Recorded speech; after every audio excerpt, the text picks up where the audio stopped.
벼락부자의 몰락, 한순간에 모든 것을 잃은 사람들. 여러분, 만약 내일 당장 100억이 생긴다면 어떻게 하시겠습니까? 꿈 같은 일이죠? 하지만 이 꿈이 악몽으로 변한 사람들이 있습니다. 오늘은 하루아침에 부자가 됐다가 그보다 더 빠르게 모든 것을 잃어버린 사람들의 이야기를 해보려고 합니다. 그들은 어떻게 그렇게 많은 돈을 날렸을까요? 그리고 우리는 이들의 이야기에서 무엇을 배울 수 있을까요? 자, 시작하겠습니다. 시작하기 전 구독은 사랑이고 좋아요는 기쁨입니다. 좋은 영상 제작에 큰 힘이 됩니다. 첫 번째, 2002년 미국 웨스트버지니아의 건설업자 잭 휘테커는 파워볼에 당첨되어 세후 1억 1,300만 달러, 우리 돈으로 약 1,500억 원을 받았습니다. 당첨 직후 그는 교회에 1,000만 달러를 기부하고 친구들과 가족들에게 집과 차를 사주었습니다. 하지만 문제는 여기서부터였죠.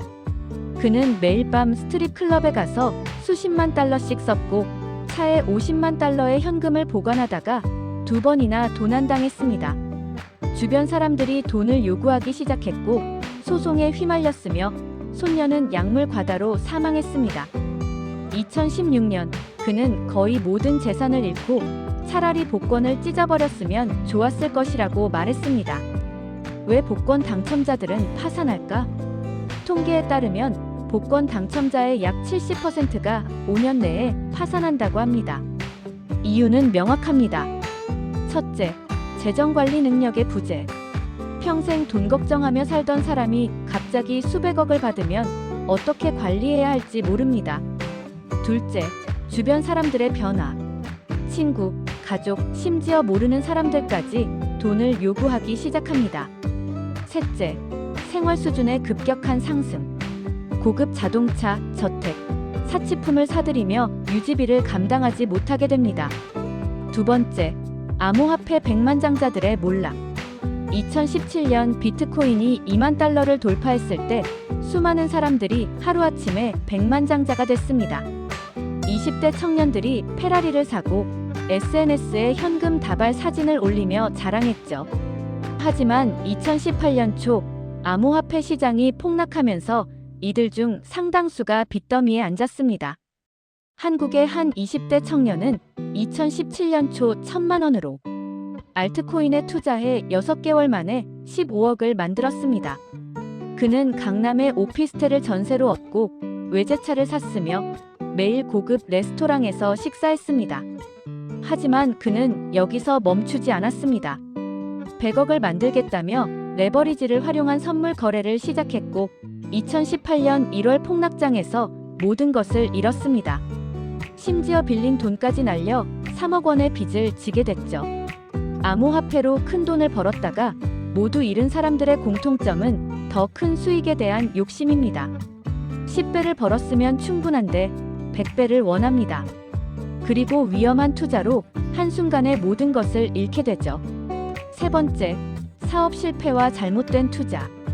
2000년대 후반, 부동산 붐이 일었을 때 많은 사람들이 대출을 받아 여러 채의 집을 샀습니다. 집값은 절대 떨어지지 않는다는 믿음 때문이었죠. 하지만 2008년 금융위기가 터지면서 집값이 폭락했고 많은 사람들이 하우스 푸어가 되거나 파산했습니다. 최근 몇 년간 한국에서는 고수익 프랜차이즈를 미끼로 한 사기가 많았습니다. 퇴직금 수억 원을 투자했다가 몇 달 만에 문을 닫고 빚만 남은 경우가 부지기수입니다. 30년 직장 생활을 마치고 퇴직금 5억 원을 받은 어 씨는 월 1,000만 원 수익 보장이라는 프랜차이즈에 투자했습니다. 하지만 본사의 약속과 달리 손님은 거의 없었고 6개월 만에 문을 닫았습니다. 설상가상으로 임대료와 인건비 등 남은 빚이 1억 원이었습니다. 네 번째, 보증의 함정. 친구니까 한 번만 도와줘. 한국 사회에서 특히 많은 케이스가 바로 보증 문제입니다.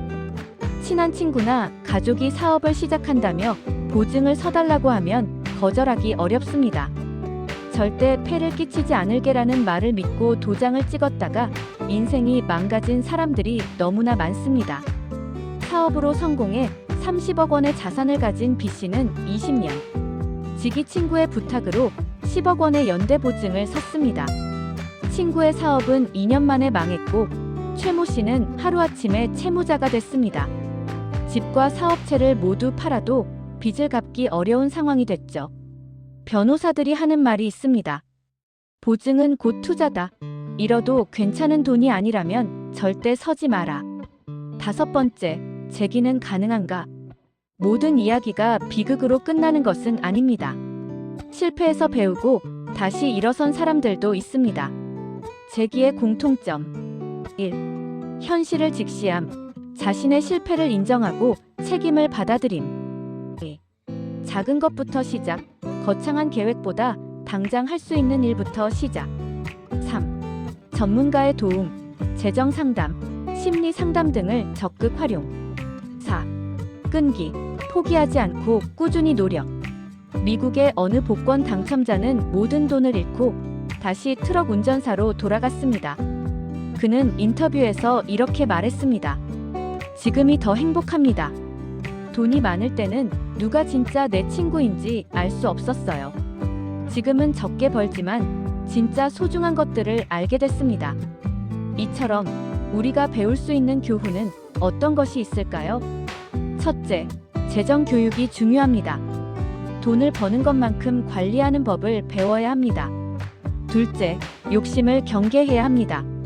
충분히 가졌다면 거기서 멈출 줄 알아야 합니다. 셋째, 보증은 신중하게. 친한 사이일수록 더 조심해야 합니다. 넷째, 전문가의 조언을 구하세요. 큰 돈이 생기면 혼자 결정하지 말고 세무사, 재무설계사와 상담하세요. 마지막으로 행복은 돈의 액수가 아니라 삶의 질에서 옵니다. 갑자기 생긴 큰 돈보다 꾸준히 모은 작은 돈이 진짜 당신의 것입니다. 여러분의 생각은 어떠신가요? 댓글로 의견을 남겨주세요. 구독과 좋아요는 큰 힘이 됩니다. 감사합니다.